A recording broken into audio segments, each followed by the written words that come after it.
All right, good afternoon, everyone. Thank you for joining us at Empowering Communities with Environmental Tools to Use. Thank you again for joining us. And now I'll pass it to Andy. Good afternoon, everybody. Welcome to the last session of the summit today. I hope you've all enjoyed it. I certainly have enjoyed what I participated in. Thank you all for everybody's putting this together for us and hosting this. We really appreciate it. So my name's Andy Dinsmore. I'm with US EPA Region 3. I'm actually a 26-year veteran of the region here.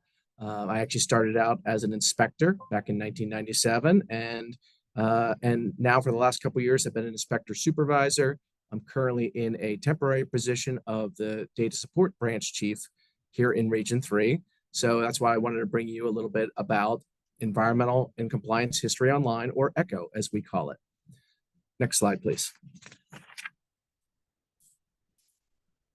So what is ECHO? ECHO is EPA's public-facing website for compliance information about regulated facilities throughout EPA. Obviously, we focus on Region 3 facilities here in Region 3, but you could see any facility that is regulated and has data about within ECHO.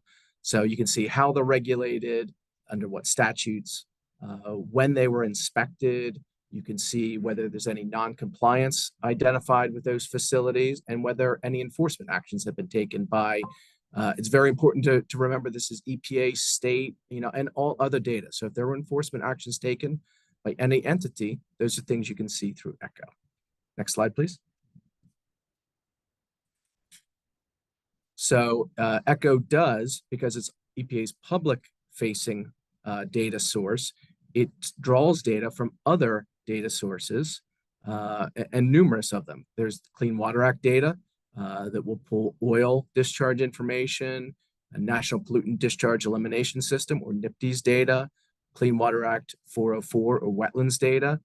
There's Clean Air Act, Safe Drinking Water Act, Resource Conservation and Recovery Act, or RCRA, which that's my permanent position, is the inspector of that, supervisor of that inspection group, handling hazardous waste and underground storage tanks. So any information that's in ECHO can be pulled, and now it's available to the public. So, really what I hope, if anything happens here and we have, a dozen, 2 dozen, 3 dozen more people that know about ECHO than did before, I would consider this a success. So, really getting the word out that the public can access this data through ECHO. And it's such a powerful tool. We'll see a little bit more as I go through here. Next slide, please. So again, ECHO extracts this data from other data sources. Our internal data source that we use a lot is the Integrated Compliance Information System, or ICIS. That's something that there's just a lot of data there.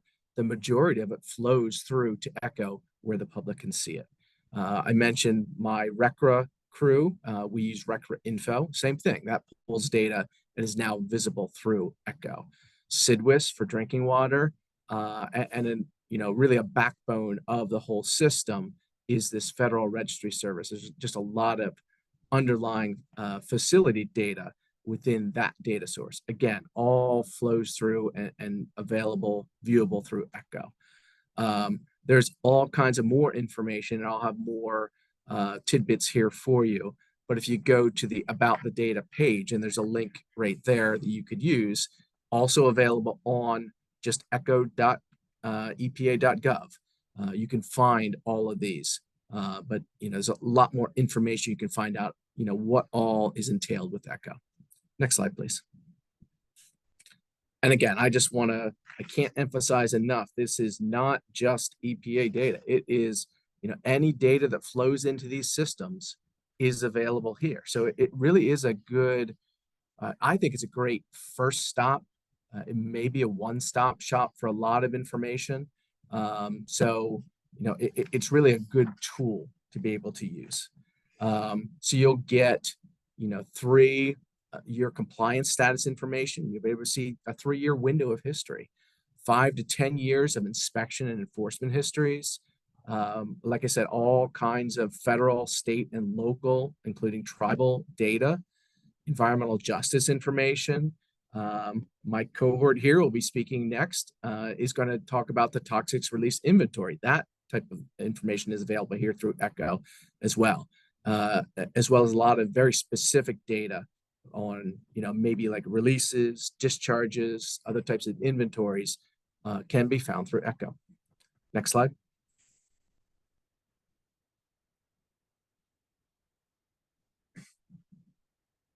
So what I'm going to do next is just show you a series of screenshots that I took as I went through ECHO and built this presentation, really just to give you a picture.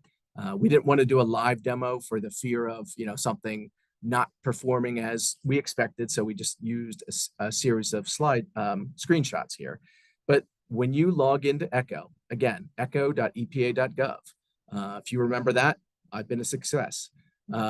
This is what you'll see first, a quick search page. If I'm going into ECHO, this is usually where I want to be, and I can start searching for a facility that I'm interested or an area that I'm interested in. You could do watersheds. You'll see some more specific ways you can search here as I go through. But, if you know where you want to search, right now the location bar is highlighted. You could simply put the name of your town or the town that you're interested in with the state, and it'll return information for you. Next slide, please. So here I'll say right now, I built this around a facility that I knew. We have an EPA facility in Fort Meade, Maryland, so I wanted to get us there. So if you take that location bar, you type in Fort Meade, Maryland, and hit the search. Next slide, please. You'll see what I got. So here's a visual representation of facilities available through ECHO in Fort Meade, Maryland. So you can see there are 23 facilities that were returned with this search. You can start right here. You can start zooming in and seeing a little bit about each of those facilities through that marker that's on the screen.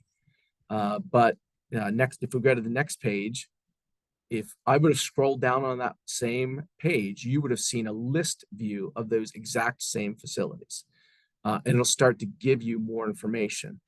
I just used a yellow highlighter to highlight that US EPA Region 3 facility there, which is the one I already knew I wanted to find to be able to show you here today.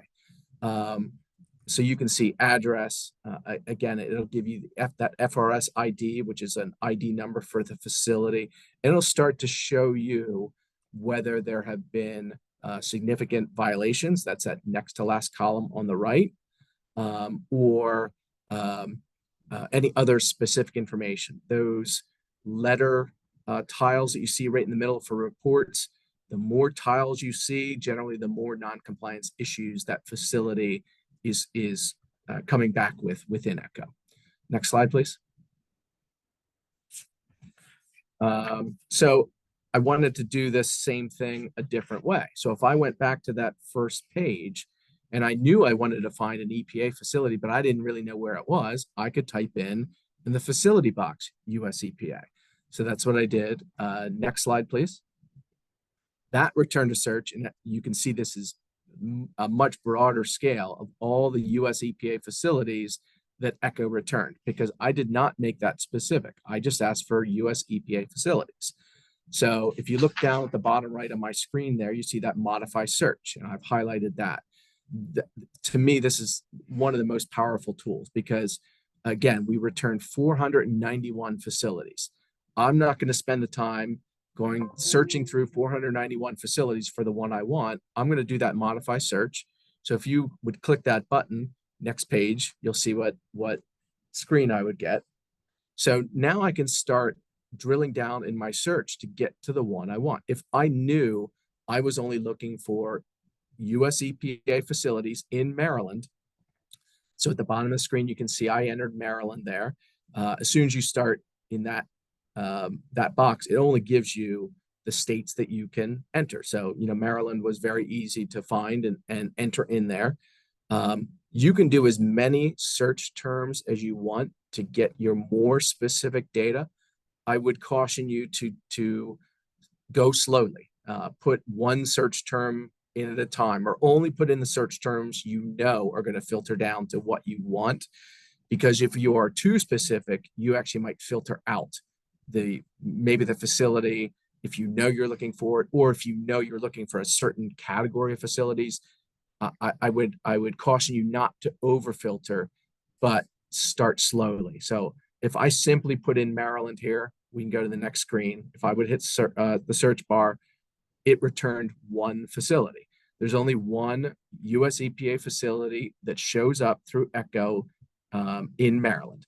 So I ended up getting to the same facility by doing those searches.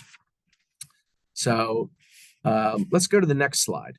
I started a new search here. So I started a search in a particular area. Again, I know what this facility is. On the left here, you'll see I put a box there and I said redacted. I just, for purposes of this presentation, I didn't want to put, everything out there.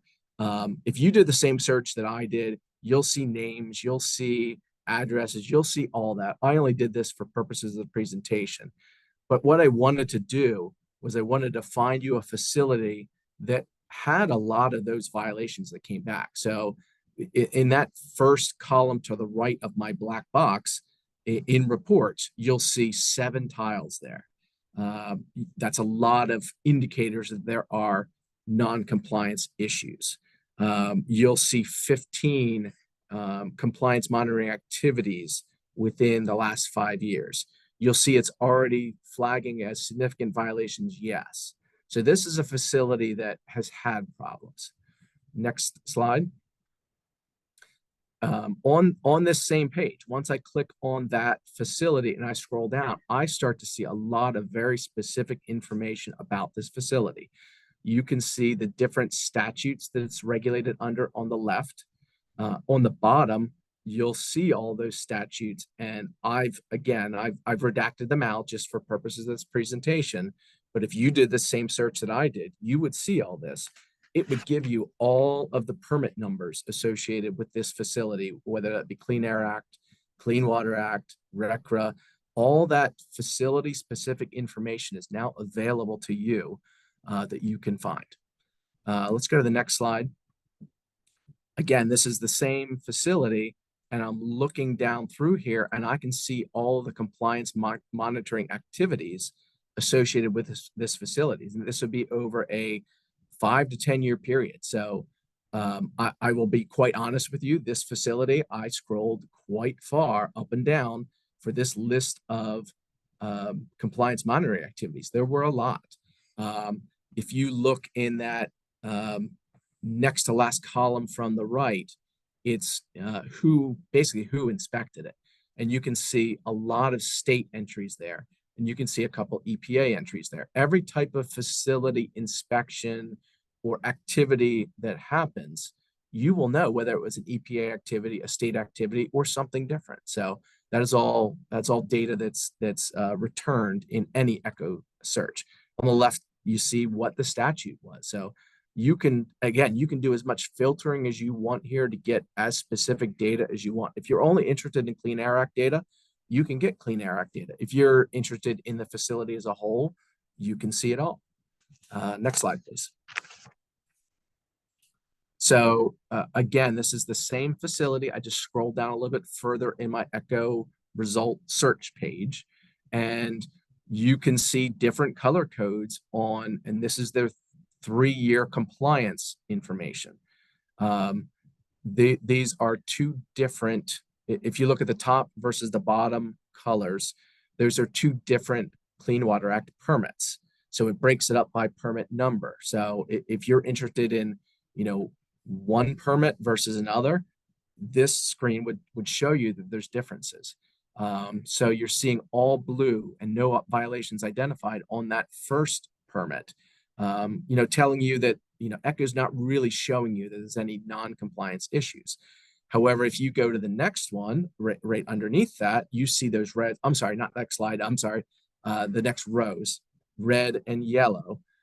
Those are starting to indicate that there are levels of potential non-compliance there.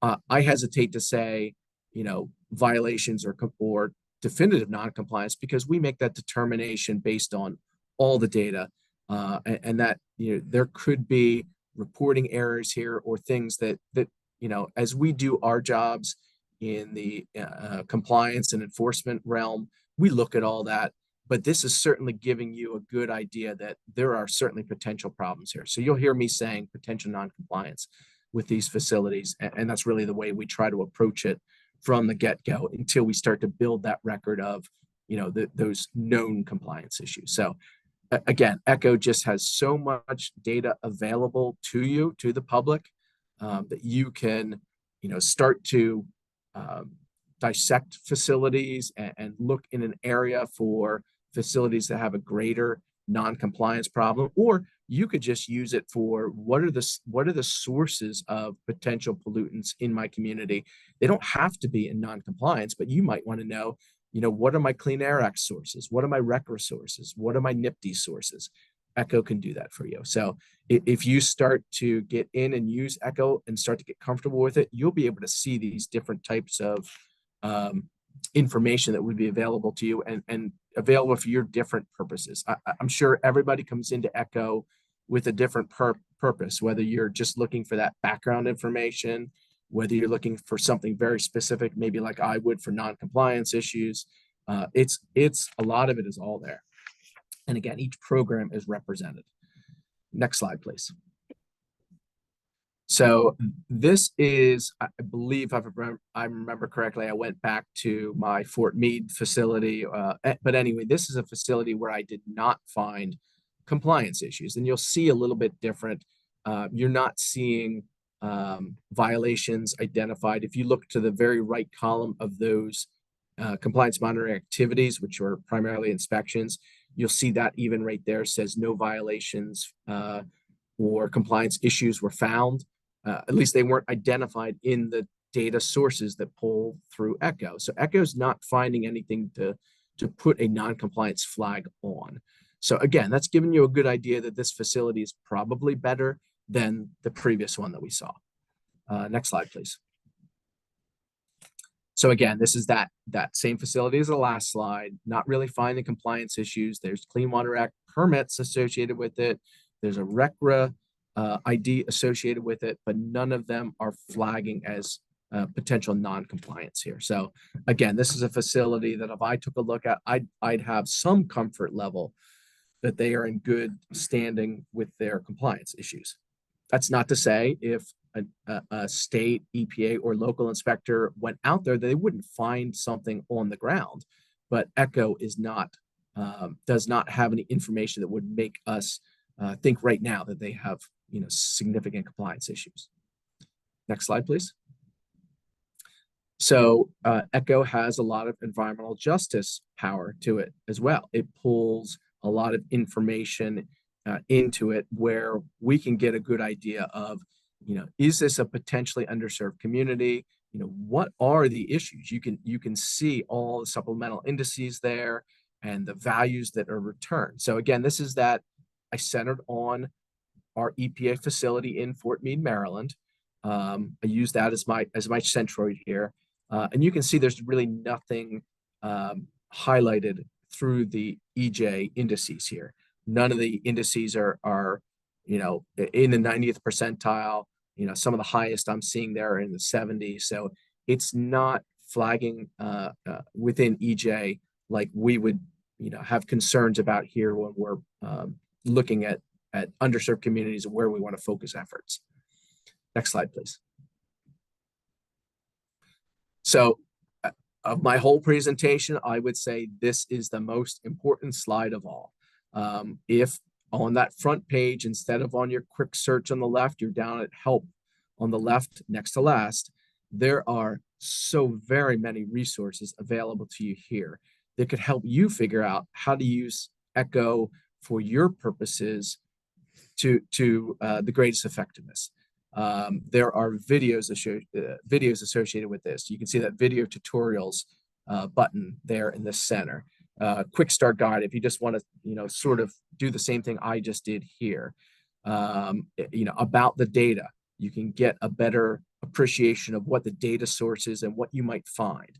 So if you just use this page and click on some of these links to help you along in designing your own ECHO searches and really what you want, Again, you do not need to look for a certain facility. You don't need to know the facility you're looking for.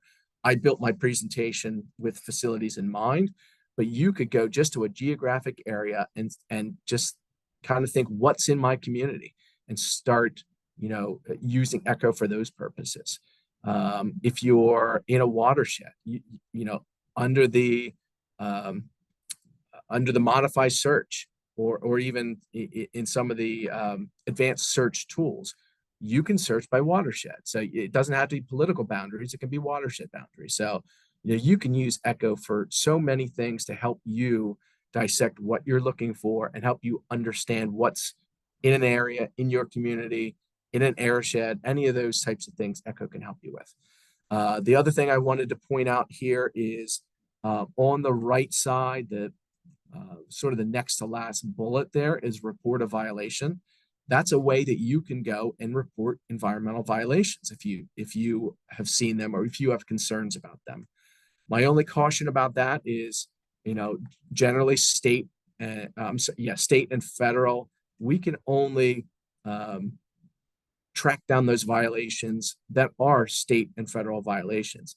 If they are local zoning issues, if they're local issues, I always advocate going to your locality first and talking with them about potential violations, going to the state and talk to them about potential violations, and then going to EPA and talk about potential violations. I do not want to dissuade anyone from reporting a violation. My only, what I want to get across here is, think about where that violation would best be addressed. If you really think it's a state federal issue, please find that report a violation, let us know. And that's a very effective tool that we use. And we actually go to states a lot with this data of, did you know that this is a concern? They may not know. So we could pass that on to the states as well that we work with very closely. Next slide. And this is my last before I turn it over. I just, again, highlighted a few of those resources. Some of them are right there on that last slide, but just again, to put it right out there, there are so many resources associated with Echo. This gives you just a little bit more information about them. Hopefully it helps you in designing your own Echo searches. So with that, I'm going to conclude the Echo portion of this presentation. I'm going to turn it over to Camille Lukey, and she is going to give you a presentation on the toxics release inventory. So please take it away, Camille. Thanks, Andy. Hi, everyone. Like Andy said, my name is Camille Lukey. I've been with the EPA for about 8 years. I am currently the TRI program coordinator here in Region 3. I also work in pesticides as well. So yeah, today I'll be walking through some TRI related tools.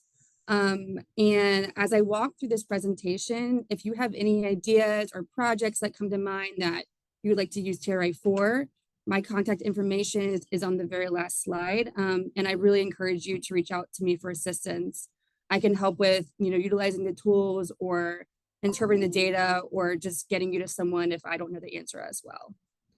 So first of all, I'm overjoyed. There's 103 people on this session. I mean, that's great for the very last session, the very end of the day. I know it was a long day. So thank you so much for sticking around. And then before we begin, I want to take a little informal poll, just a little pulse check. So the very bottom, you see the reactions. If you have heard about TRI, then click on the thumbs up. And if you have used TRI or even submitted a report to TRI, click the heart button. And then if you are just, want to let me know that you're still here or you're excited for the weekend, then click the celebration reaction button.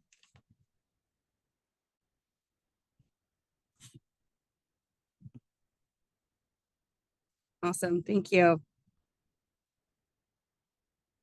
Okay, so next slide, please. So let's start with the basics. What is TRI? TRI is the acronym for EPA's Toxics Release Inventory. It was first established by the Emergency Planning and Community Right to Know Act in 1986. Industrial facilities that meet certain criteria are required to submit data detailing the quantities of their toxic chemical wastes. The information that they submit to TRI goes into a public database, and anyone can access that. This information in TRI includes facility level data and includes quantities of toxic chemicals released to the air, water, or land, quantities that are shipped off-site, such as for disposal in a landfill, the quantities managed through treatment or recycling, as well as any pollution prevention activities that the facility has implemented to reduce their chemical waste. Next slide, please. All right, so what is the TRI? So every year, there's about 21,000 facilities in the United States that submit data to TRI. However, not all industrial facilities are required to submit to TRI. Facilities must meet a number of certain criteria to be required to report.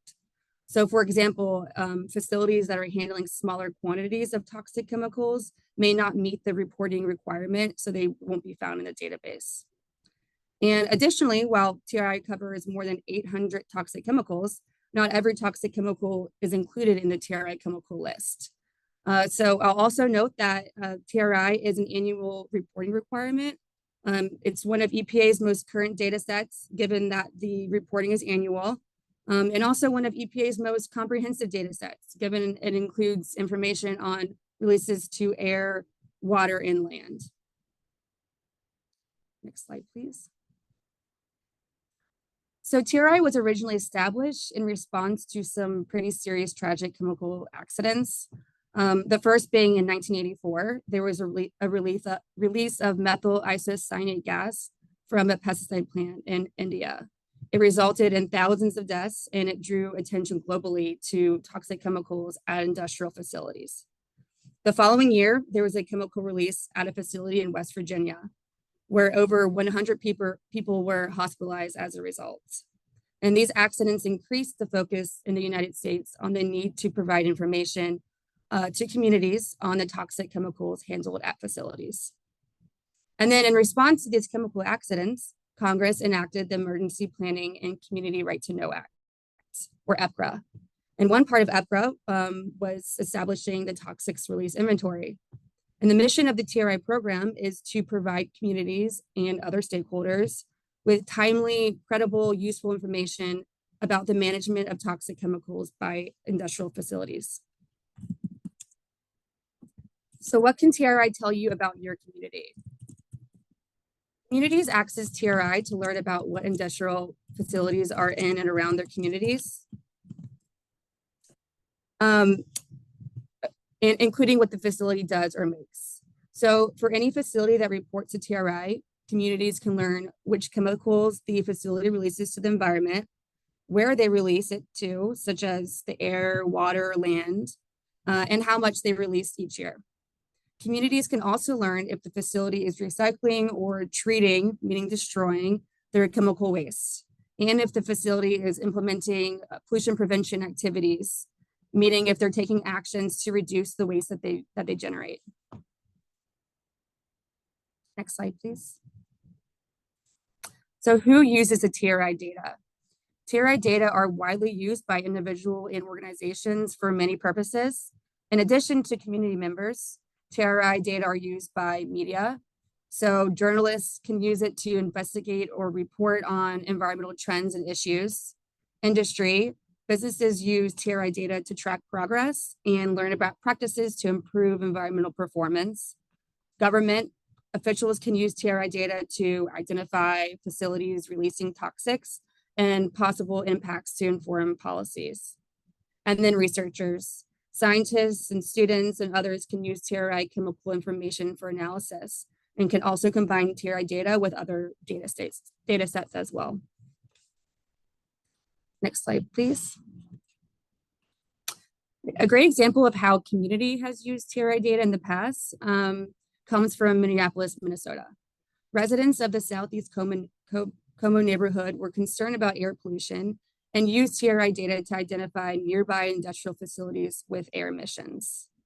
The local neighborhood group approached 3 of these facilities and established good neighborhood agreements in which the parties committed to working together to create mutually beneficial relationships and also find ways to reduce the air emissions. So for example, one facility, they made adhesive coated materials and they transitioned from solvent-based adhesives to water-based adhesives. And the same facility also accelerated their schedule for installing air pollution control equipment. And outcomes of this included reducing 1,300 tons of TRI pollutants and also established a good working relationship between the facility and the community as well. Next slide, please. So if you want to learn more about examples of how TRI data has been used, you can browse the catalog of applied TRI data uses. And this is essentially a collection of case studies, articles, and other resources, which can be used to find examples of how organizations and individuals have used TRI data in the past. And the catalog is also searchable by keyword, type of waste management method, or by project focus, including pollution prevention, risk management, or environmental justice. Next slide, please. EPA has developed tools to help communities and other stakeholders find and use the TRI information. So I'm going to walk you through an example of how to use the main TRI data search tool, which is called the TRI Toxics Tracker. So for the example, let's assume I got a job as the new environmental coordinator for Reading, Pennsylvania.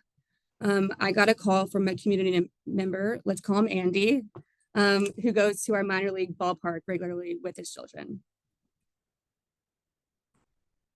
So Andy told me that there was a factory across the stadium. He wanted to know what was coming out of the smokestack and if it had any health impacts. So he had bought season tickets and he planned to be there pretty often, bringing his 2 kids.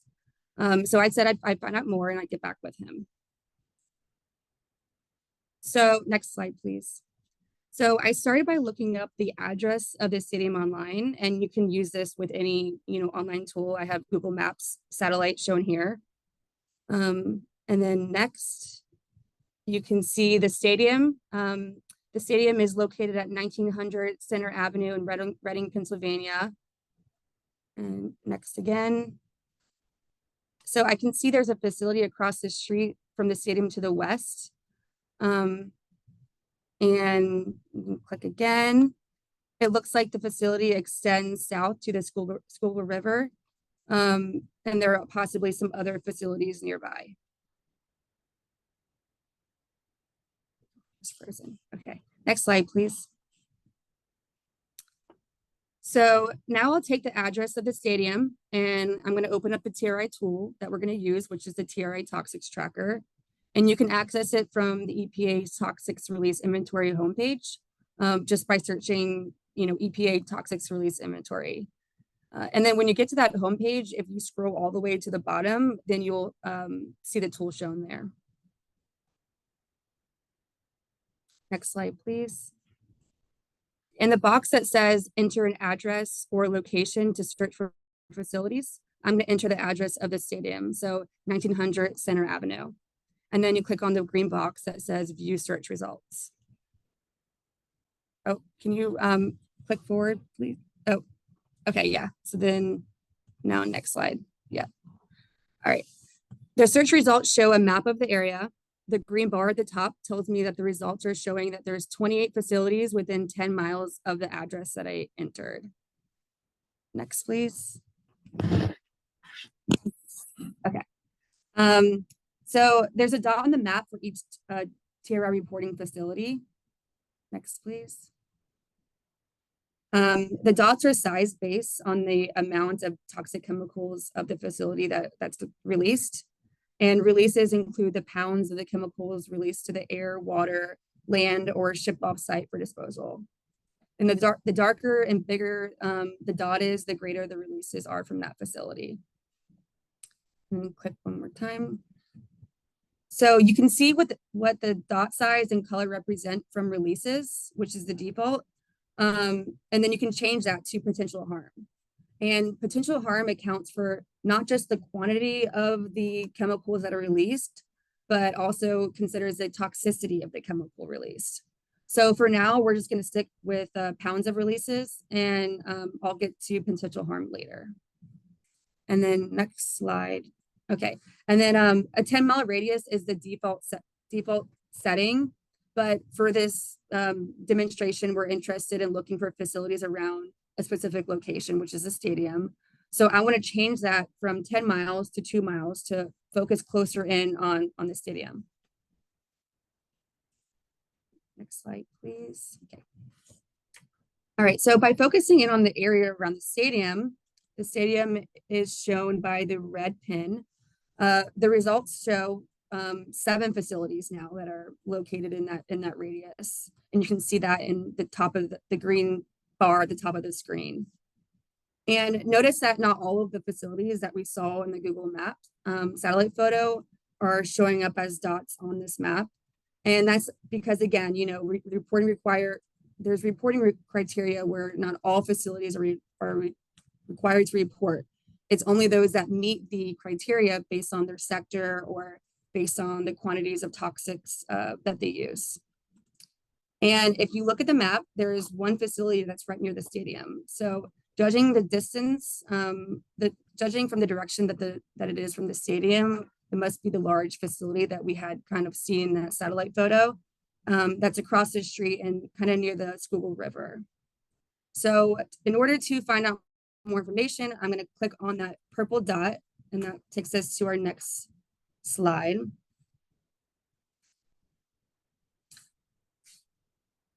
Yeah. So yeah, you'll see at the top of the green bar now shows I have that one selected facility. And then now we're going to look to the left menu and to learn more about that particular facility. And first, I'm going to click on that facility summary. Next slide, please. Okay. So that brings up information for this selected facility. Click, please. So for the purposes of the demonstration, I'm calling this Acme Manufacturing. So you can see the facility name and address. You can see the facility's industry sector, which is primary metals. Click again. You know, it shows that this is an iron and steel mill.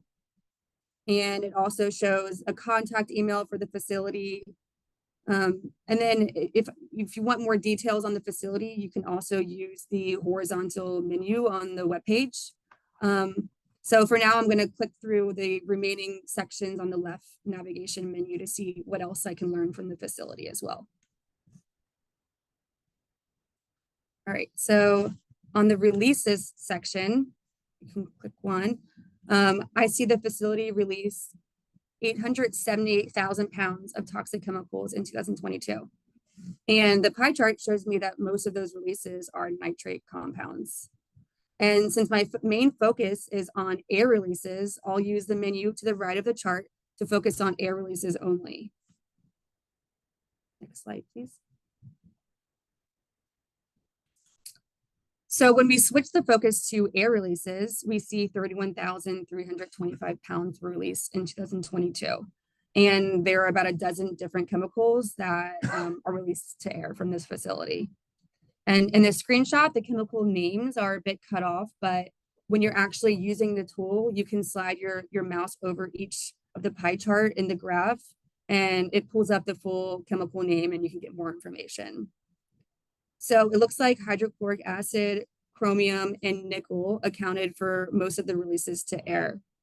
And this information is helpful to answer Andy's question about what's in the facility's air emissions.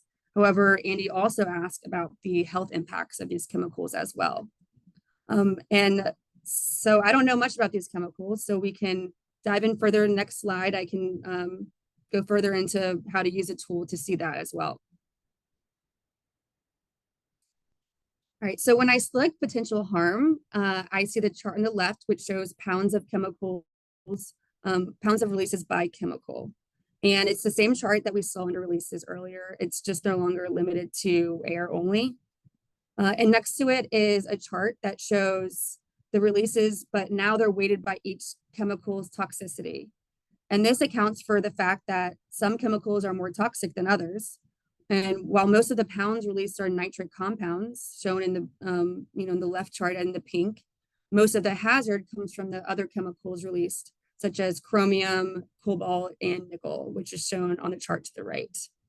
And it's labeled here as RISI hazard, which describes a relative potential harm to human health. And RISI stands for Risk Screening Environmental Indicators, and it is an EPA model. And the TRI toxics tracker, it shows hazard, but there's also another TRI tool called the EC-RISI, which models TRI facility releases along with the chemical toxicity and the location of the release, accounting for the population around the facility, and other factors to come up with a RISI score, just a number. And to explore RISI scores, you can go to the EC-RISI dashboard, and that's also included as a URL at the end of my presentation. So to learn more about these chemicals and better understand their health impacts, I click on the chemicals section in the left navigation. And you can sort this list using the arrows at the top of each column to sort by release pounds or by the RISI hazard score. And then the rest of the information is on the chemicals' health effects. The list shows that that chromium compounds are the biggest driver of the facility's RISI hazard, followed by cobalt and nickel. And we saw the same information in the chart form on the previous slide as well, but here we get more information on the actual health effects of each chemical. And I see we have 2 minutes left, so I might move through these next few slides. I might skip a few of the next ones, so.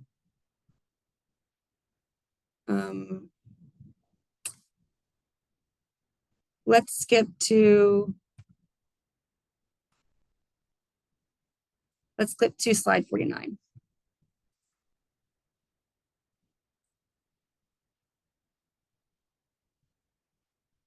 Next slide, please. Oh, okay. So I do want to make note that TRI data can be used as a starting point for evaluating potential exposures to certain chemicals. The TRI provides useful information about quantities of chemicals released from reporting facilities, serving as an indicator of whether further investigation is needed. And TRI data alone does not indicate whether or what degree a person is exposed to these chemicals, and nor does TRI include all the information necessary to answer questions about each individual's health risk from each chemical as well. So many factors determine the risk to human health or the environment from TRI listed chemicals, such as the chemical's toxicity, what happens to the chemical once it's released, does it disperse or does it break down, and the amount, duration, frequency of exposure, among other factors. All right, so that was a really quick overview, and I'm sure you're going to get the full PowerPoint. So for the slides that I missed, feel free to go back and look at them later. They're really just touching base on pollution prevention strategies and the pollution prevention tool. So I do have the URLs listed here on this slide. If you want to, I encourage you to explore them at a later time and just to get them to know them better as well. And then, yeah, and I just also want to reemphasize that we're here to help. Here's my contact information, and please feel free to email me with any questions. And yeah, so with that, I don't know if we have any time for questions. Okay. Just came on. Sure. I can see it. How far can these chemicals travel when released? We don't have that information. We really only just have facility level information about the releases from that specific facility. We don't have information about how far that they can travel in the database. Yeah, I would imagine that's very specific to the chemical, and it also depends on the airshed and the watershed. Exactly. So there's a lot of factors that I think would go into answering that question that we couldn't answer in a general sense. Yeah. Those are things that in the more specific people could look at, but we're not going to have that through ECHO or TRI or something like that, unfortunately. Mm-hmm. Exactly. And the only other question that I didn't answer, part one was, in the past, there have been issues with state systems communicating with ECHO resulting in inaccuracies. The bug's been worked out. Right. So that is my understanding is most of those issues with bugs in ECHO aren't necessarily an ECHO thing, but they're the independent, like, state to EPA data.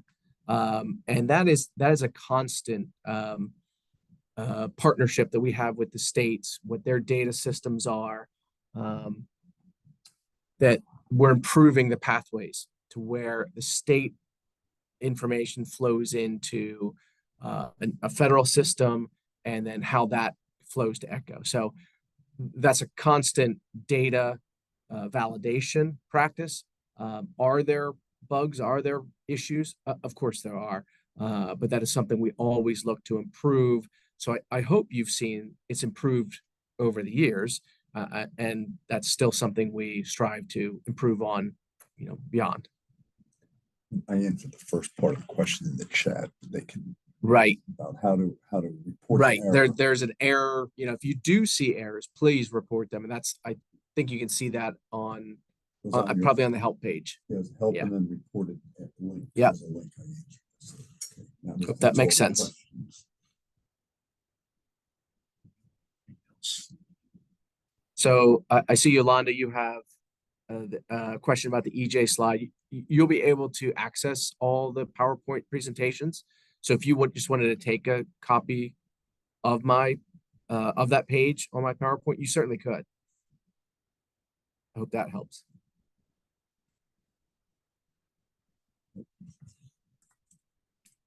There's another question for TRI. Where is it? When will the TRI be updated with the 2023 data? Yeah, so we are still kind of going through our data quality effort with that. I expect that to be updated in early 2025.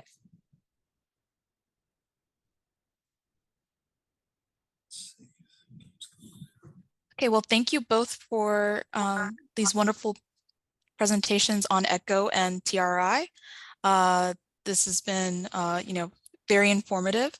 And so just to get us closed out here on this session, I just want to make a note for everyone to please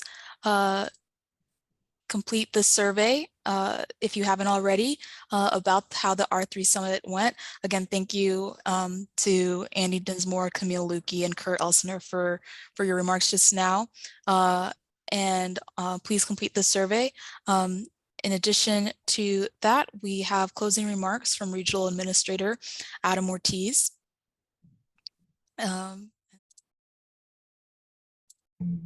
Hey everybody, I want to thank you for stepping up and stepping into the Mid-Atlantic Summit this year. Whether it's your first time or whether you've been here before, we're glad that you participated and listened and learned and feel empowered.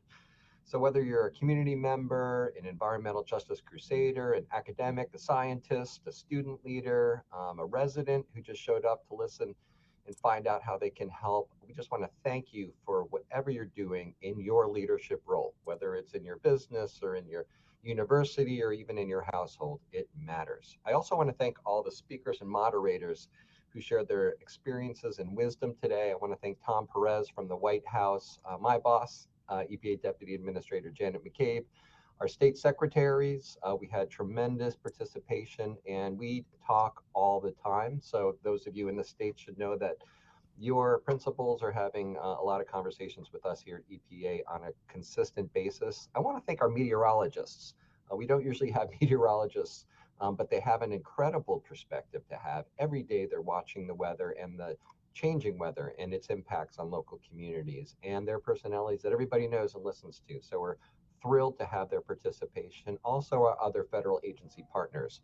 There is a team here at the federal level that is working together. We all have a different piece, whether it's the Army Corps of Engineers or NOAA or the Forest Service. We're all working in the environment together, and I want to thank all of them, our federal partners who showed up today. Also want to thank some other newer voices to conferences like this. Dar Williams and Russell Armstrong, tremendous cultural perspective, reaching people that we might not be able to reach otherwise, and feeling connected and empowered to audiences who need to feel connected. So I want to thank them as well, and also all the folks behind the scenes. For months we've been planning this with many of our state partners and state associations, local leaders. So just thank you for whatever you did behind the scenes. And it's really about three things for me. It's about engaging, making sure that we're reaching out and listening, whether it's internal, external, because we're all on team environment together. And that's important that we're connected. It's no us against them. It's only us. To align, to make sure that we're bringing our specific competencies or experiences or perspectives or accountability to the table. We need everybody to work on one team together. And then finally, to deliver, to get things done, to make sure that we're making a meaningful impact in the places that need it. And that's our focus here in the Biden-Harris administration, that we're investing in America and in every single corner. And in the 2+ years that I've been in this role, me and my team have met with many of you in every single corner of this region, from the southern coalfields of West Virginia, McDowell County, to Erie, Pennsylvania, in the upper northwest corner, to Scranton and Wilkes-Barre, in those historic communities in the northeast, and all the way down to Hampton Roads in the southeast, and hundreds of places in between. So we're showing up across sectors, across cities, urban and rural, and making sure that we're doing everything that we can to give a boost to the folks on the ground. And this EPA is a little bit different than maybe EPAs in the past, or the stereotypes of us. We are working closely with sectors that we haven't engaged so much before. We have been working closely with the agriculture community, with farms. We're reaching out to the private sector across the board, including factories. We're showing up to old cities. We're showing up to farmlands. Regardless of what kind of production farms are doing, we're engaging with them closely as well. We know that there's historic waterways that we all impact. There's 3 major ones in our region, and we've showed up to all of them. We're also showing up to the fence line communities, the places that border the polluters. And we're also showing up to beautiful national parks, like the New River Gorge, our newest national park in West Virginia. And it's important that we do that because everybody's shares, a commitment to our environment, and we need to work together. Also, we're showing up in newer places that are sprouting up from old brownfields, and also neighborhoods that were once racially and economically segregated from redlining, communities that have been on the margins but not anymore. And all these places, we love to get out. We love to see what folks in the community see and live with every single day. So we've been walking the streets, we've been wading in the waters, we've been paddling, and we've seen and heard, and in some cases smelled, things that need our attention. So we're committed and we're engaged. And we still got a lot of work to do. Don't want to understate that in any way, shape, or form. But the good news is that we're working together, more than ever before, across all these sectors, across, all these different corners of our region, and again, no us against them. It's only us. And that's how we're doing it, because we talk about these historic investments and, all this level of funding that's never been available before, and that's great and that's important. But our measure of success is going to be whether we get these resources to the right people in the right places with the right projects, to make a difference, the places that need it the most. And that's where so many of you come in. And that's the alignment piece, alignment, making sure we're giving a boost to folks on the ground who are doing great work, who know what the solutions are, and that we're getting the resources in their hands, in your hands. And the delivery is important, to make sure that this isn't talk, this is walk, that at the end of the day, the wastewater treatment plants or the drinking water systems are upgraded and healthy, that kids are riding in more and more electric school buses, and that the bus drivers have a less stressful experience and one of the toughest jobs in our region. That's a big deal. That matters. Community solar, transitioning to more renewable energy, that we're investing in the capacity of tribes and community organizations because they're doing the work on the ground. We're supporting our teachers and our schools and our students because they're the future, and that we're working to make progress, in all of our historic waterways, the Delaware, the Ohio River watershed, and the Chesapeake Bay in between, that we're paying attention to all of them because folks see and hear and live in those watersheds every single day, and they deserve the highest quality of life and the cleanest water possible. But moving forward, we are going to continue to prioritize our commitment to these communities that have been historically on the margins, and that includes our tribes in particular are resilient First Nations that have had a historic connection to our region. Many of our waterways and some of our states even bear the names of these First Nations. And it's our commitment in this administration that we empower and help reconnect tribes to these historic lands, again, that often, bear their names, and that we also listen and learn from them because they have incredible wisdom, incredible experience, and so much of our nation owes an incredible debt to them. So we are showing up and we're listening. And these communities that bear more than their fair share of stressors, with data and just with years and years of institutional knowledge and working with all sorts of activists and with the government, we know where many of these places are. We've identified 37 priority engagement communities, places that have environmental justice concerns. And they're not all urban. There's certainly urban stressors, but we know that rural communities are often forgotten, and we're engaging and showing up there and investing and walking in those communities and helping empower them for the solutions that they need. A lot of these environmental justice challenges, urban, rural, and everywhere in between, are decades and in some cases centuries in the making. They're complex, they're social, cultural, economic, as well as environmental, and we have to work together across many different disciplines, listen to many voices to help untie these stubborn knots that have been tied for too long. But if anything is taken away from today, it's that EPA in our role, and we do have a role, but we can't do this alone. We need you. We need each and every one of you in the organizations and institutions in the neighborhoods that you represent. We have to build these partnerships, across sectors. Historical adversaries have to come together because we have so much to do. It's the only way that we're going to solve these stubborn problems and help hand a cleaner and healthier environment to the next generation. So if you're here today, I think you share that belief that change is possible, that we can get things done, that cynicism is not an option, as failure is not an option. We have got to work together.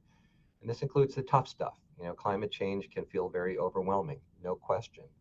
These communities that have been stuck in cycles of environmental justice, it can be disheartening and overwhelming, but change is possible when we work together. Change is possible when we're intentional. Change is possible when we care. And I am committed to working together and undoing the false narrative that we're too divided, that rural can't work with urban, or that farmer can't work with environmentalist, or that working class folks can't work with academics. I do not believe that. I believe that we're one team and we have to, and we will work together. So going forward, let's commit to that, to engage, across, all sectors and all different types of folks and communities to protect this incredible resource that we've inherited, to align that we're going to work together, that we're going to bring all of our skills and competencies together and perspectives to figure things out, and that we're going to deliver, that we're going to get things done, and then we're going to keep it moving.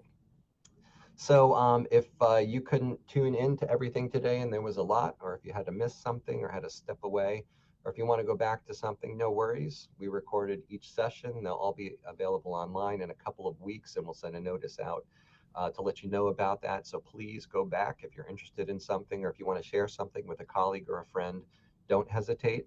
And also don't hesitate to stay in touch with us. We, as you can tell, are highly engaged and highly committed to our common success. So don't be shy. Follow us on social media, and we have a lot of good stuff on social media. We're going to send you a survey as well to let us know what you thought about the summit. If you think there's anything we're missing or anything that we should do again, we want to know. But please don't be shy. We're on your team. So thank you so much, and I look forward to seeing you in the upcoming months. And with those remarks, that concludes the 2024 R3 Summit. This is the link to complete the survey. Thank you all very much for joining us this morning and afternoon, and have a great rest of your evening.